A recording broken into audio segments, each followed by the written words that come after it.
예, 감사합니다. 오늘 77번째 마태복음 23장 1절부터 24장 14절까지 말씀을 가지고 증언하겠습니다. 종말의 때에 나는 주제가 좀 무겁죠.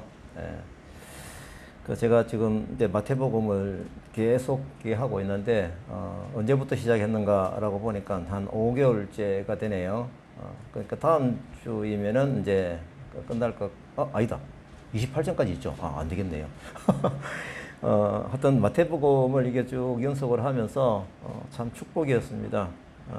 주시는 메시지가 뚜렷하게 보이고 무슨 말씀을 하시는지 깨달아지는데 오늘은 순서에 의해서 마태복음 23장 1절부터 말씀을 보도록 하겠습니다. 먼저 1절부터 12절까지 말씀.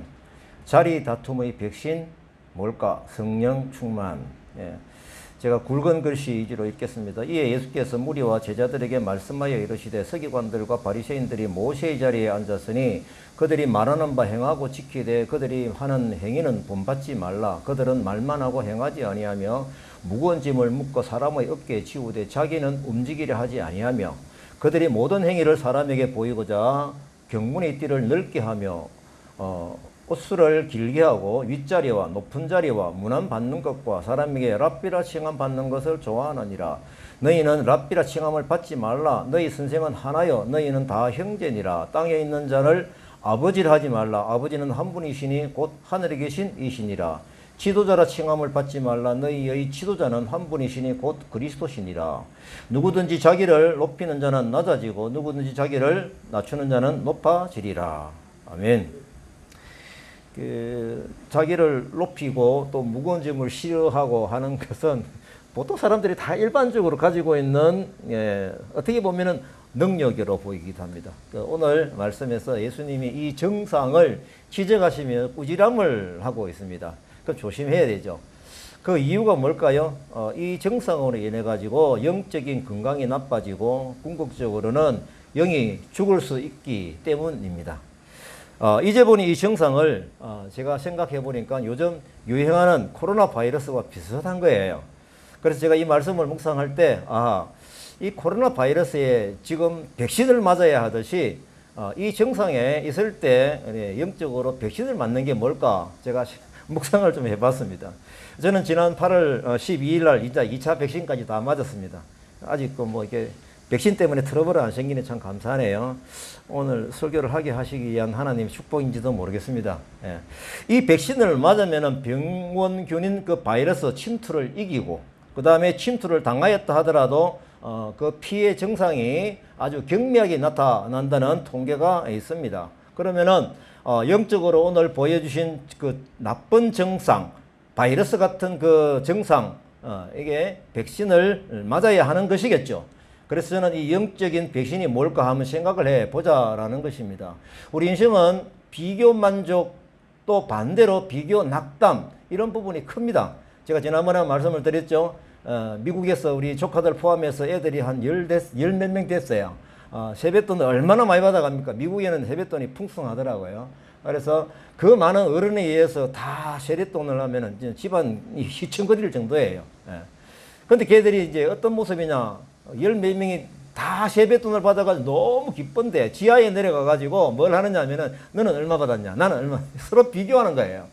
거기에 보면 우리가 조금 큰 애는 약간 많이 주기도 했거든요. 그럼 비교하면 자기가 한 $200 좀 적은 거예요. 그러면은 그 많은 돈임에도 불구하고 손에 쥐으면서도 버럭 화를 내요. 이게 이제 비교 낙담이죠. 주신 말씀 결론부터 봅니다. 누구든지 자기를 높이는 자는 낮아지고 누구든지 자기를 낮추는 자는 높아지리라. 어떻게 보면 역설적인 표현, 이게 진리입니다. 이 말씀은 지금 현재 예수님께 지적하고 계시는 대상이 있습니다. 서기관들과 바리새인들.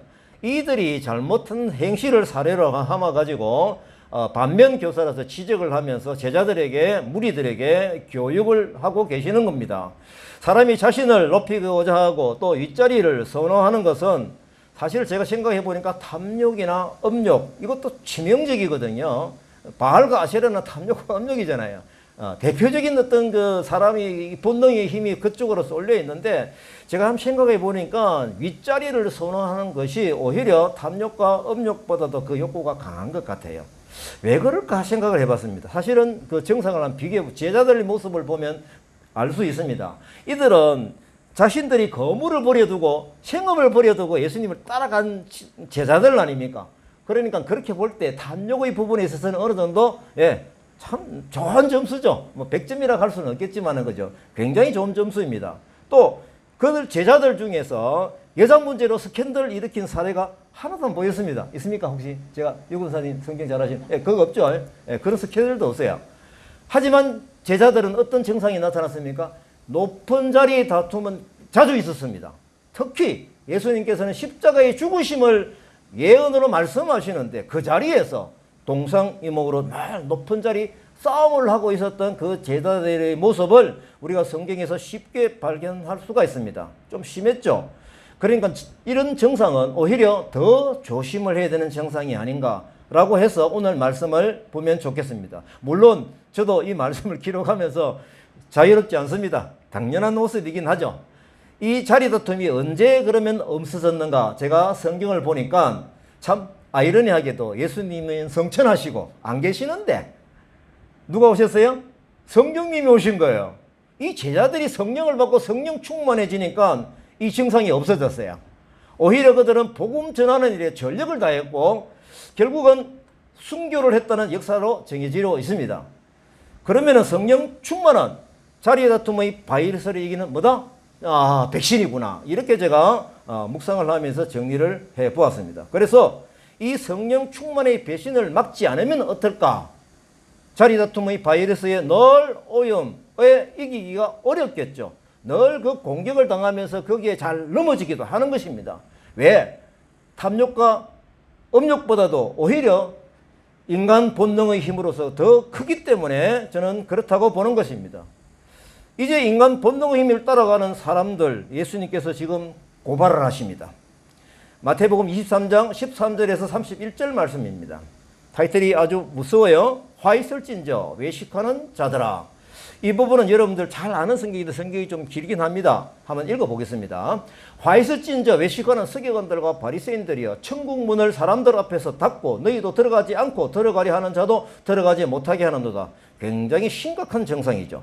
15절 화 있을진저 외식하는 서기관들과 바리새인들이여 교인 한 사람을 얻기 위하여 바다와 육지를 두루다니다가 생기면 너희보다 배나 더 지옥 자식이 되게 하는도다. 심각합니다. 화 있을진저 눈먼 인도자여 누구든지 성전으로 맹세하면 아무 일 없거니와 성전의 검으로 맹세하면 지킬지라 하는도다. 제단으로 맹세하면 아무 일 없거니와 그 위에 있는 예물로 맹세하면 지킬지라 하는도다. 맹인들이여 어느 것이 크냐? 그 예물이냐? 그 예물을 거룩하게 하는 제단이냐? 23절 또 합니다. 화 있을진저 외식하는 서기관들과 바리새인들이여 박하와 해향과 근처의 11조는 들이되 율법의 더 중한 바 정의와 긍휼과 믿음은 버렸도다. 그러나 이것도 행하고 저것도 버리지 말아야 할지니라. 하루살이는 걸러내고 낙타는 삼키는도다. 25절 화 있을진저 외식하는 서기관들과 바리새인들이여 장과 대접의 겉은 깨끗이 하되 그 안에 탐욕과 방탕으로 가득하게 하는도다. 27절 화 있을진저 외식하는 서기관들과 바리새인들이여 회칠한 무덤 같으니 겉으로는 사람에게 옳게 보이되 안으로는 외식과 불법이 가득하도다. 29절 화 있을진저 외식하는 서기관들과 바리새인들이여 너희는 선지자들의 무덤을 만들고 의인들이 비석을 꾸미되 이르되 우리가 조상 때에 있었더라면 선지자의 피를 흘리는데 참여하지 아니하였으리라 하니. 33절부터 합니다. 독사의 새끼들아 심각하죠. 너희가 어떻게 지옥의 판결을 피하겠느냐. 내가 너희에게 선지자들과 지혜 있는 서기관들을 보내매 죽이거나 십자가에 못 박고 채찍질하고 그러므로 의인 아벨의 피로부터 사가리의 피까지 땅 위에 흘린 의로운 피가 다 너희에게 돌아가리라. 아멘. 지금 바리새인과 서기관들 즉 유대 지도자들에게 오랫동안 사실은 회심의 기회가 많이 있었죠. 예수님께서 지적을 많이 했습니다. 그들은 회심은커녕 계속적으로 집중적으로 예수님을 죽이려고 하는 공격 일변도였습니다. 왜 그럴까요? 예수님은 그들이 이 죄악을 모두 기록에 놓으신 듯 이 죄악을 다 드러내고 있습니다. 심판주이신 예수님께서 그들이 죄악을 다 열거하셨습니다. 그러니까 예수님께서는 뭡니까? 그들을 심판하신다는 메시지이죠. 그래서 화 있을진저 심판이 있을 뿐인 것입니다. 구약 성경에서도 이사야서나 예레미야서에서 남유다가 망하는 그 예언과 함께 종말론적인 내용이 많이 포함되어져 있죠. 오늘 말씀에서도 보면은 이 예언은, 종말에 대한 예언은 현재적인 심판의 예언이 있고 그 다음에 종말적인 예언이 두 가지가 동시에 선포되는 것을 우리는 잘 알 수가 있습니다. 마태복음 24장 1절에서 2절 말씀 앞으로 읽을 텐데요. 돌 하나도 돌 위에 남지 않고 다 무너뜨려지리라 라고 하는 이런 어떤 예언도 예수님께서 주시는 예언은 바로 현실적인 예언이었죠. 또 동시에 종말론적인 예언도 같이 선포가 되는 것입니다. 무엇입니까? 계시록 20장 14절에 봅니다. 제가 읽겠습니다. 사망과 엄부도 불못에 던져지니 이것이 둘째 사망 곧 불못이라. 누구든지 생명책에 기록되지 못한 자는 불못에 던져지더라. 이 예언의 말씀과 예수님이 오늘 화이슬진저 서기관들 바리새인들에게 그들에게 지옥을 선포하는 것과 똑같은 것입니다. 자, 지옥이 이 정도이면 우리는 절대로 이 길에 들어서면 안 됩니다. 어쨌든 내가 천국에 갈 수 있는지 아니면은 바리새인처럼 지옥에 가는지 이 예수님의 경고를 잘 보아야 하는 것입니다. 아마 바리새인들 이 자신들은 지옥에 간다는 것을 상상도 못했을 것입니다.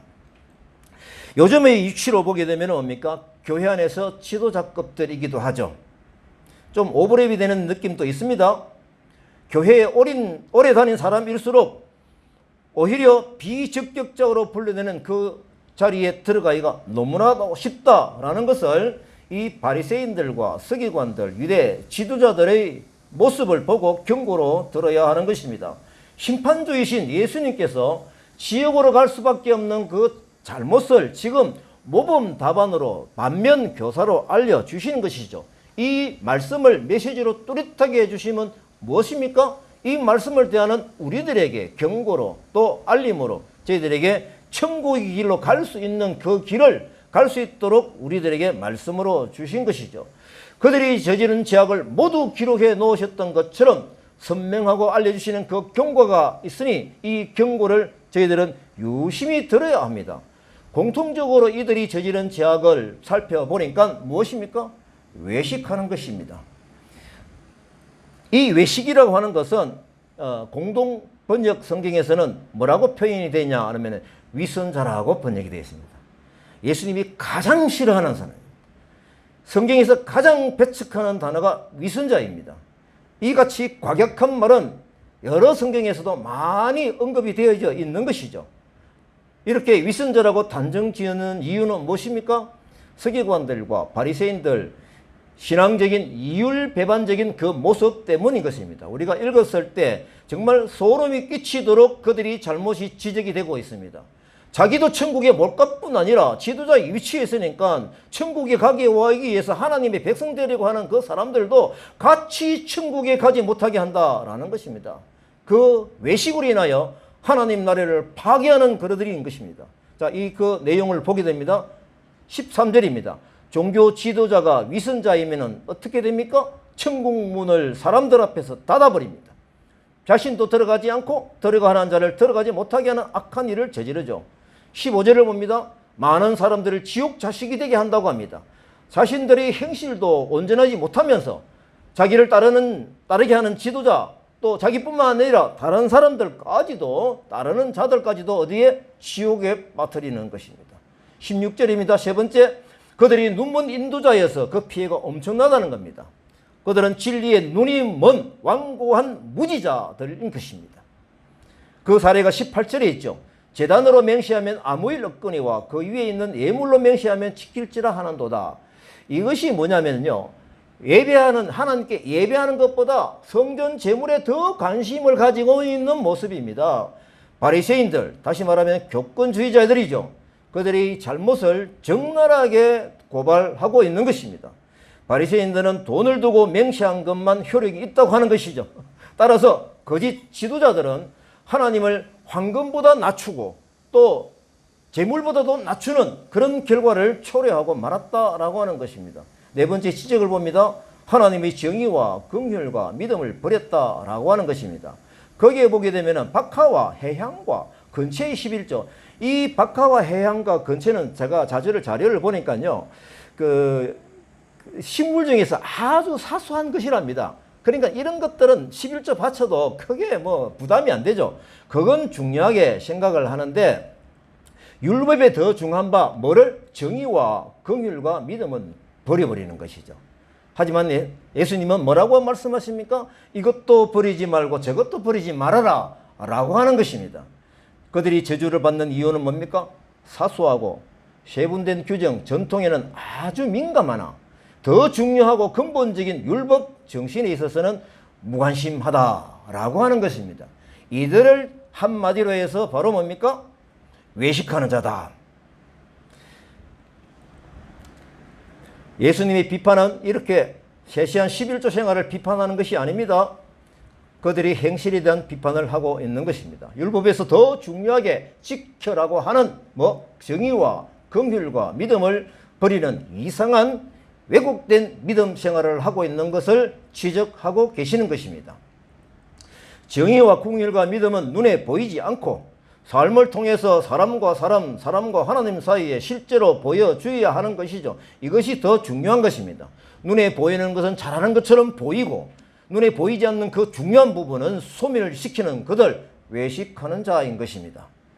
서기관과 바리새인들은 이것을 버렸다라고 기록을 하는데 공동 번역에서는 이것을 대수롭지 않게 여긴다라고 번역을 하고 있습니다. 23절 하에 보면은 예수님께서 분명하게 말씀하시는 것, 이것도 행하고 저것도 버리지 말아야 한 것입니다. 중요한 것이든 사소한 것이든 모든 것이 하나님의 뜻대로 우리가 반듯하게 지켜야 될 것이라는 것이죠.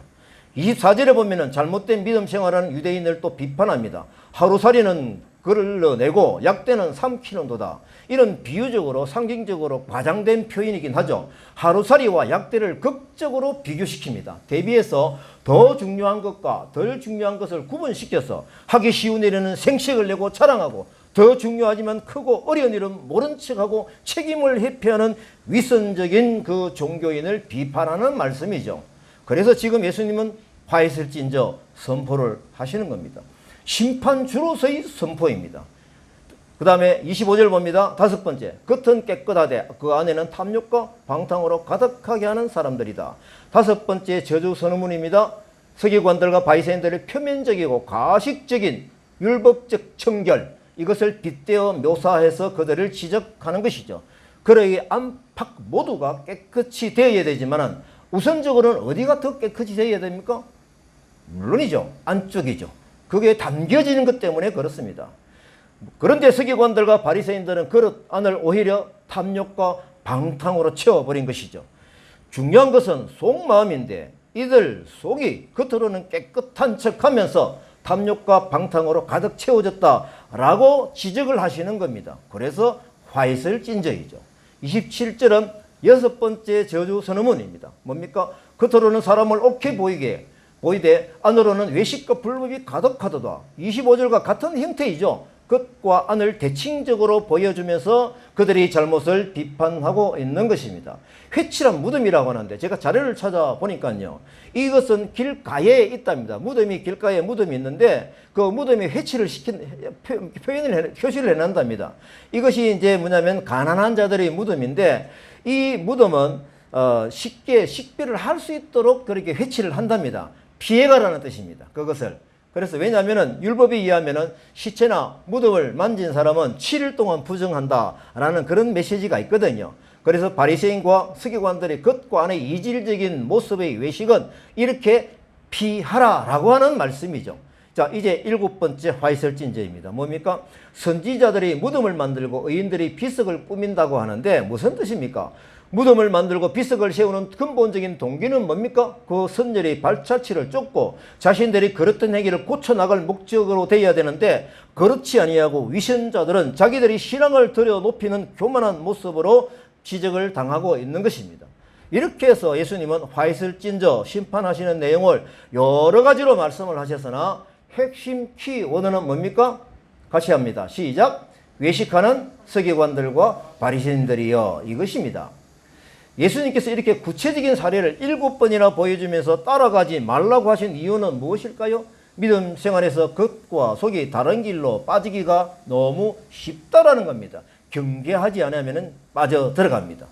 그래서 우리는 하나님 말씀 기준에 의해서 어떻게 해야 됩니까? 매일매일 우리들이 잘못 가고 있는 부분을 수정받지 않으면 안 되는 것입니다.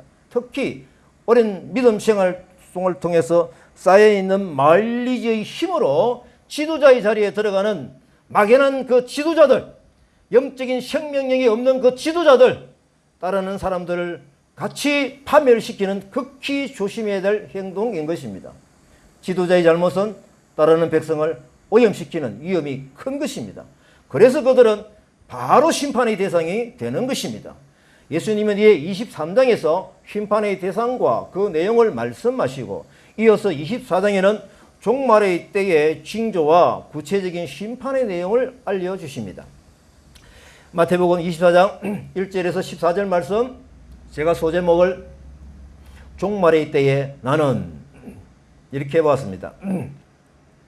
먼저 14절까지 말씀, 굵은 말씀 위주로 읽겠습니다. 예수께서 성전에 나와서 내가 진실로 내게 이르노니 돌 하나도 돌 위에 남지 않고 다 무너뜨려지리라. 예수께서 감람산 위에 앉으셨을 때에 제자들이 어느 때에 이런 일이 있겠사오며 또 주의 임하심과 세상 끝에는 무슨 징조가 있사오리까. 예수께서 너희가 사람의 미혹을 받지 않도록 주의하라. 많은 사람이 내 이름으로 와서 그리스도라 하여 많은 사람을 미혹하리라. 난리 소문을 듣겠으나 민족이 민족을, 나라가 나라를 대적하여 일어나겠고 곳곳에 기근과 지전이 있으리니 이 모든 것은 재난의 시작이니라. 그때 사람들이 너희를 환난에 넘겨주겠으며 너희를 죽이리니 너희가 내 이름 때문에 모든 민족에게 미움을 받으리라. 그때에 많은 사람이 실족하게 되어 서로 잡아주고 서로 미워하겠으며 거짓 선지자가 많이 일어나 많은 사람들을 미혹하겠으며 불법이 성함으로 많은 사람의 사랑이 식어지리라. 그러나 끝까지 견디는 자는 구원을 얻으리라. 이 천국 복음이 모든 민족에게 증언되기 위하여 온 세상에 전파되리니 그제야 끝이 오리라. 지금 23장과 24절 같은 현장에서 장소만 옮겨지고 예수님의 메시지의 연결성을 잘 기억하시기 바랍니다. 예수님은 지금 대제사장과 바리새인, 서기관, 사두개인들 이런 사람들과 그 성전에서 대성전에서 토론을 하고 마무리를 하는 겁니다. 종국적으로는 그들에게 뭡니까? 멸망을 선포하셨죠. 이제 제자들하고 어디로 갑니까? 감람산으로 자리를 옮깁니다. 이제 옆에는 누가 있습니까? 제자들하고만 있습니다. 금방 토론을 하고 마쳤던 그 성전이 훤히 보이는 언덕에 서 있는 것입니다. 저도 가보니까 성전이 훤히 보여요. 이게 아마 계곡처럼 돼가지고요, 막힘없이 훤히 보입니다. 그 언덕에 올라가셨어서 제자들과 지금 강론을 하시는 것이죠. 그 성전을 바라보면서 예언을 주십니다. 뭐라고 하십니까? 돌 하나도 돌 위에 남지 않고 다 무너뜨려지리라. 이 말씀이 제자들에게 굉장히 심각하게 들리는 거예요. 최근에 지금 자주 예수님께서 십자가의 죽으심을 자주 말씀을 하셨거든요. 이제는 예수님께서 직설적으로 질문을 합니다. 어느 때에 이렇게 얘기하니까 그 제자들이 어떤 질문을 합니까? 어느 때에 이런 일이 있겠사오며 또 주의 임하심과 세상 끝에는 무슨 징조가 있사오리까? 이 질문 때문에 예수님께서 제자들에게 하시고 싶은 말씀을 본격적으로 하십니다. 굉장히 중요한 내용이죠. 이것이 우리가 일명 감람산 강론이라고 합니다. 자, 읽은 본문 보면은 종말의 징조를 예언하시는데 종말의 때가 가까울 때 일어나는 일들을 말씀하십니다. 첫째 뭡니까? 난리와 난리 소문을 듣게 된다. 두 번째, 민족이 민족을, 나라가 나라를 대적하여 일어난다. 세 번째, 곳곳에 기근과 지진이 있게 된다. 이 현상은 재난의 시작일 뿐이다. 그때에 우리에게 일어나는 현상은 제가 메모를 다 올렸죠. 너희를 환난에 넘긴다. 너희를 죽인다. 너희가 내 이름 때문에 모든 민족에게 미움을 받는다. 많은 사람이 실족하게 되어 서로 미워한다. 거짓 선지자가 많이 일어나서 너희를 미혹한다. 지금 듣는 대상은 누구입니까? 제자들입니다. 우리들이 하신 말씀이죠. 불법이 성함으로 많은 사람의 사랑이 식어진다. 그러나 끝까지 견디는 자는 구원을 얻는다. 이 천국 복음이 모든 민족에게 증언되기 위하여 온 세상에 전파되어야 하는데 그제야 뭐가 온다? 끝이 온다라고 말씀하십니다. 이것을 잘못 이해하면은요, 예수님이 어떻게 이것을 말씀하셨어? 이 뜻이 뭐지? 라는 생각을 하게 되는데, 저는 이 말씀을 볼 때 모든 인생이 세계 곳곳에 있는 그 족속들이 23,000여 족속이라고 제가 들었습니다. 복음을 듣지 못하여 그들이 지옥에 가는 일이 없게 하기 위한 하나님의 사랑인 것입니다. 이것이 하나님의 방법이고 엄청난 은혜의 방법인 것입니다. 요즘 세상의 종말이 가까우면 일어나는 일들, 오늘 아까 제가 말씀을 쭉 읽었는데 신문 지성을 통해서 자주 보게 되죠. 그러면 종말의 때가 거의 가까웠다라는 것을 영적인 깨달음으로 들으시면 좋겠습니다. 제가 깨달을 때는 산으로 치면은 약 한 9분 능선까지 온 것 같습니다. 그러면은 복음을 세상 끝까지 전하는 일이 활발하게 진행이 되겠죠. 하나님의 방법으로 진행이 될 것입니다. 그러면 하나님께서 이 일을 누구를 통해서 하시겠는가라는 것입니다. 깨어있는 자를 통해서 하나님은 이 일을 하실 것입니다. 하신 하나님께서는 그들을 파송하시어서 또 하나님의 복음이 뚜렷하게 구석구석까지 전해지도록 하시는 방법이 하나님의 방법인 것입니다. 저는 준비할 것입니다. 여러분 준비하십시다. 이 준비는 거창한 것이 아닙니다. 제가 생각해 볼 때 어떻게 준비해야 되지? 뛰어 기도하는 것입니다. 또 뭡니까? 하나님 말씀을 가까이 대하는 것이죠. 늘 말씀에 의해서 우리 자신가 수정을 받아야 됩니다. 그래서 말씀에 따른 하나님의 길을 보여주시는 대로 걸어가는 것입니다. 그 걸음 속에서 하나님께서는 비전을 보여주시고 따라가게 하는 힘을 주십니다. 이것이 성령의 능력인 것이죠. 그래서 포도나무에 가지가 붙어 있는 것처럼 저가 내 안에 내가 저 안에 이 초청으로 하시는 예수님의 초청에 우리가 들어가는 것입니다. 예수님의 말씀을 꼭 붙잡고 가면 되는 겁니다. 그러면은 우리의 생각과 마음을 다스리시고 주관하시는 하나님의 방법으로 우리를 다스리시는다라는 것입니다. 이것이 저는 성령 충만이다. 이 험악한 세상을 이겨나가는 백신이다 라고 제가 믿어 의심치 않는 것입니다. 저는 그래서 제 생각을 늘 좀 배제하고 말씀 위주로 주일 예배를 하고 싶어서 말씀에 따라서 여러분들 읽고 이렇게 말씀을 정언하고 있습니다. 오늘 주시는 말씀 깨달음이 저는 충분합니다. 제가 묵상하면서 메모되었던 것을 그 집안에 와서 다시 이렇게 말씀으로 정언을 하는데 정말 또 말씀으로 이렇게 정언하기 위해서 또 선포할 때에 여기 담겨져 있는 마태복음 전체의 말씀, 제가 말씀을 정언했던 로마서 신명기 이 말씀들이 하나님의 뜻이 제 마음속에서 크게 와닿는 거예요. 저는 그래서 말씀을 정언하는 이치가 너무 감사하고 기쁩니다.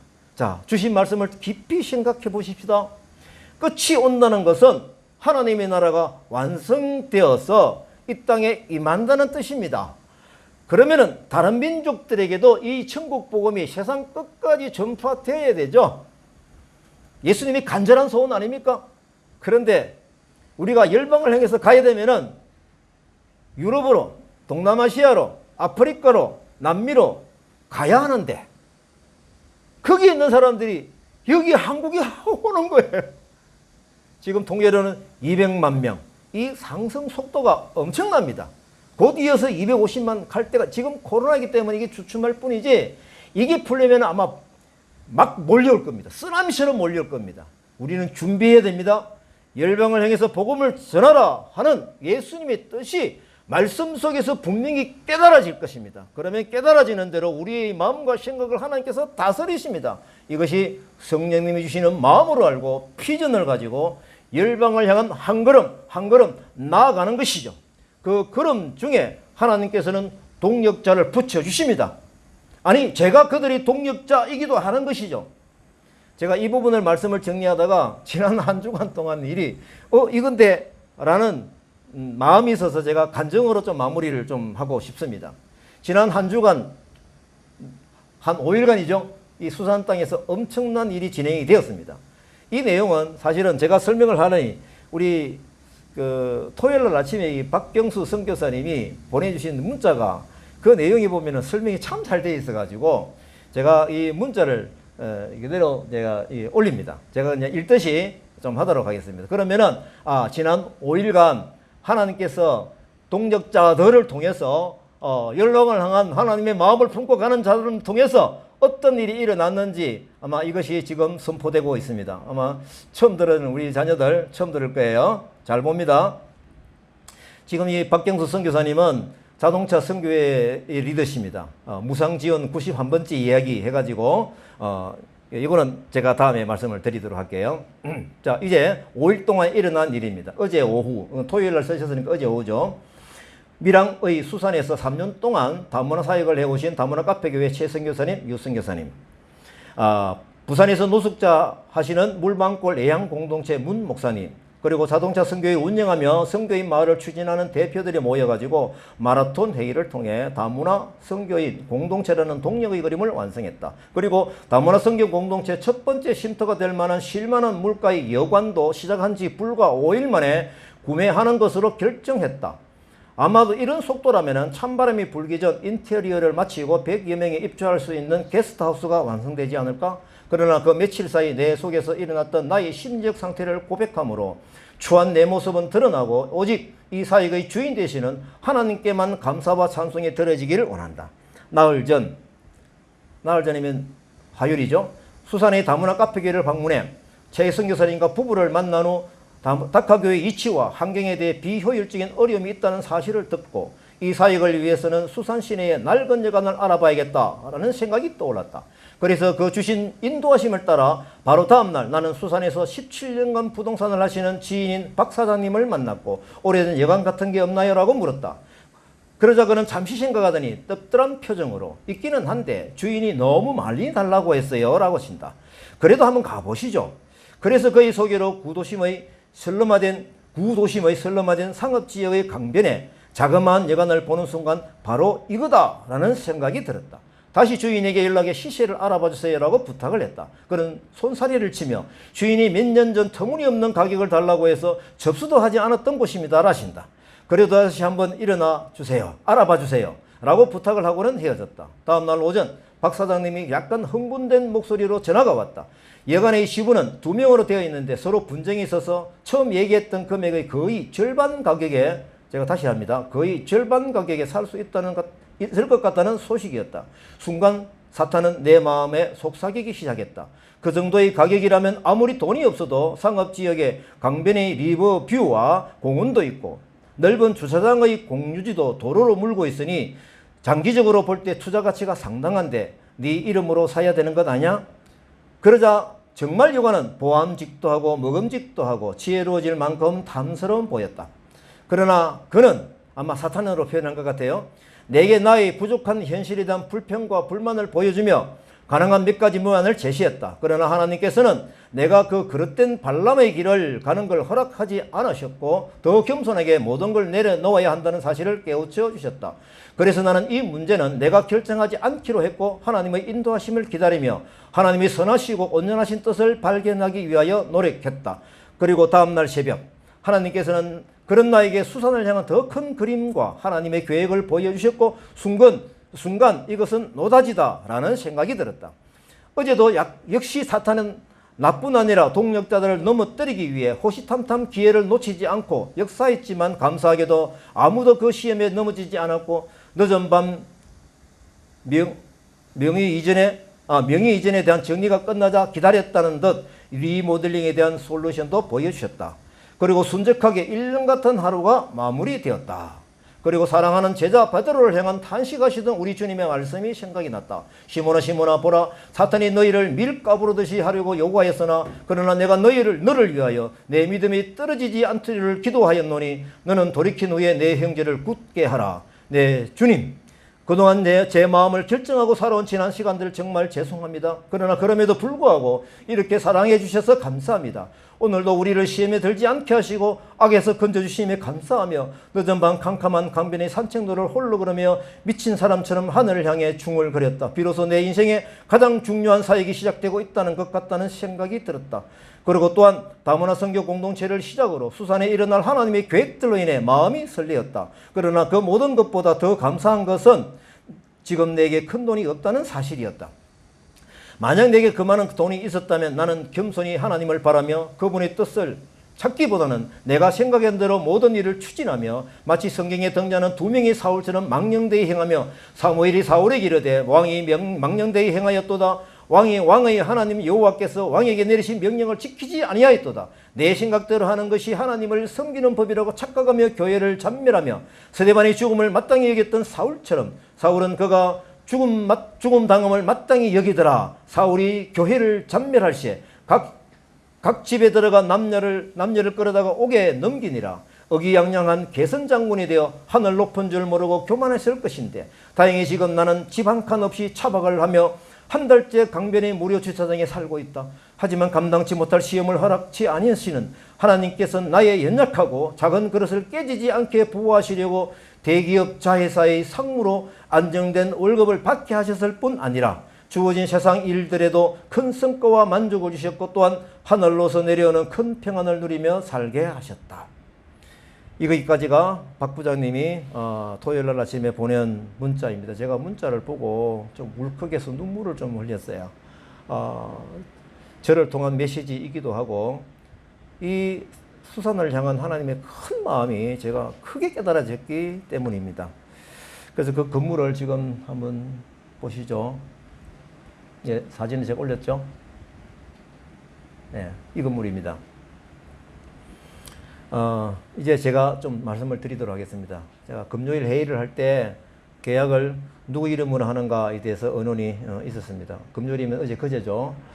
앞에서의 그 본부장님, 박 선교사님 의중을 저는 모르는 지금의 다카교회를 팔고 이쪽으로 옮긴다는 당연한 생각을 하고 있었기 때문에 제가 먼저 다카교회 하는 것으로 안을 내었습니다. 동시에 이 건물이 앞으로 투자 가치가 함께 있었기 때문에 오해를 받지 않도록 제가 가지고 있는 선교적인 경제 원칙을 선포하려는 강한 마음이 일어났습니다. 그래서 제가 선포하듯이 말을 했습니다. 앞으로 일어날 수 있는 이 건물의 경제적인 가치는 제가 안 가지고 갑니다. 이사에게 그대로 서해질 것이고 저는 그냥 빠져나갑니다. 여기 계시는 분들 앞에서 분명하게 말씀드립니다. 라고 제가 2번이나 크게 강조하였습니다. 지금 제 스타일이 아닙니다. 저도 이 말을 하면서 깜짝 놀랐습니다. 2번이나 선포하듯이. 사실은 이 방법은 지금까지의 제 삶이었습니다. 이것이 저에게는 당연한 것이었고 당연하게 진행되어야 될 선교적 상식인데 왜 이렇게 강하게 2번씩이나 선포한 이유를 토요일 아침 아까 읽어드렸던 박 선교사님이 보내신 문자를 보고 그 이유를 알게 되었습니다. 저도 마찬가지고 우리 박 선교사님에게도 마찬가지고 모든 사람에게 침투되어질 수 있는 그 바이러스, 사탄의 욕심을 쫓아내는 성령님의 선포였습니다. 우리 모두가 이 메시지를 들어야 할 바로 그 선포였던 것입니다. 이날 박 부장님은 사실 하나님을 믿지 않는 돈이 많는 사장님을 모시고 오셔서 저는 그것이 조금 이상하다라는 생각을 좀 하게 되었는데 문자를 보고 제가 알게 되었습니다. 저는 박 부장님이 회개하는 메시지를 보고 그분의 맑은 영성에 깜짝 놀랐습니다. 어떻게 이런 분이 계시냐. 그래서 제가 바로 문자를 보내드렸습니다. 박 선교사님 존경합니다. 한 주간도 아니 5일간의 역사로 제가 분명히 깨달은 것은 열방을 향한 선교적인 대역사를 이루는 과정에서 인간적인 욕심을 버리라 라는 강력한 메시지로 저는 받아들입니다. 그래서 제가 그 자리에서도 말씀을 드렸지만 지금까지도 그런 마음을 먹고 있지만 또 사탄이 바이러스가 어떻게 침투할지 모르니 제가 이 설교하는 이 자리에서 선포하듯이 말씀을 드리는 것입니다. 지금까지 저는 수산 땅에서 이 다카교회 이름으로 사실 보니까 제가 삽으로 도랑을 파고 있었던 것 같아요. 그런데 지금 하나님께서 포크레인을 한 대도 아니고 2대, 3대씩 지금 보내주시는 거예요. 박성 기사님이 매일같이 지난 주간에 5일간 오셔가지고 엄청난 일이 진행이 된 것입니다. 하나님께서 이 박성 기사님이 재능과 능력을 여기에 충분히 사용하신 것입니다. 그러면은 하나님의 그 이유가 분명히 있겠죠. 포크레인으로 해야 될 일들이 분명히 있겠죠. 저는 이 비전을 생각하면서 흥분하고 있습니다. 우리 박성 교사님 메시지도 보니까 흥분하고 계시는 것을 제가 확인을 했습니다. 제 입장에서 이 스토리를 간증합니다. 저는 외국인 근로자 사역을 위해서 주신 비전으로 그림을 그릴 때 사실 선교사님들이 숙소를 같이 생각했던 처음 시작이 있었거든요. 왜냐하면 그분들이 전문적인 방법으로 선교하면 참 좋겠다. 한 달간 와 계시더라도 한 달간 쉬시면서 또 1년간 안식년 오셔서 쉬시더라도 이 숙소에서 있으면서 그 나라 말이 되시니까 그 전문적인 방법으로 그 나라 백성들 만나게 하면 되겠다라는 생각을 했었거든요. 그런데 이것은 사보로 할 수 있는 일이 아니었습니다. 이 비전을 갖고 계시는 포클레인 같은 분들이 하나님께서 이제 이 땅에 보내주신 것입니다. 하나님이 때가 된 것이죠. 이제는 이제 이렇게 해야 돼 라는 것이 분명히 깨달아집니다. 같이 오신 문상식 목사님은 부산에서 노숙인 공동체 사역을 하시는 분인데 12에서 새롭게 하소서에 출연하신 분이더라고요. 또 재정을 마련하기 위해서 건축을 하시게 하셨고, 외국인 근로자 사역을 하면서 가장 어려운 점은, 제가 지금까지 어려웠던 점은 이 만나는 청년들이 처음 만날 때는 하면서 오겠습니다 약속을 철떡같이 하고 시간까지 약속을 했는데도 오지 않는 겁니다. 이 만남이 이어지질 않는 거예요. 더 이상 제가 웃을 수가 없어요.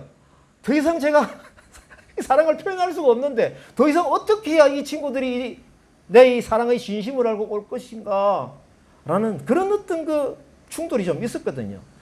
만남이 이어지기만 하면은 저는 그들에게 예수님의 사랑을 분명하게 전하고 그들과의 좋은 관계를 맺고 그 관계를 바탕으로 복음을 충분히 전할 수 있겠는데 오지 않는 거예요. 그래서 생각을 하다가 최근에 119 복지, 복음 이것을 다가가기 위해 가지고 저희들이 복지를 만원을 걸어가지고 시도를 했죠. 제가 첫날 우리 청년들과 같이 한 4주 됐나요?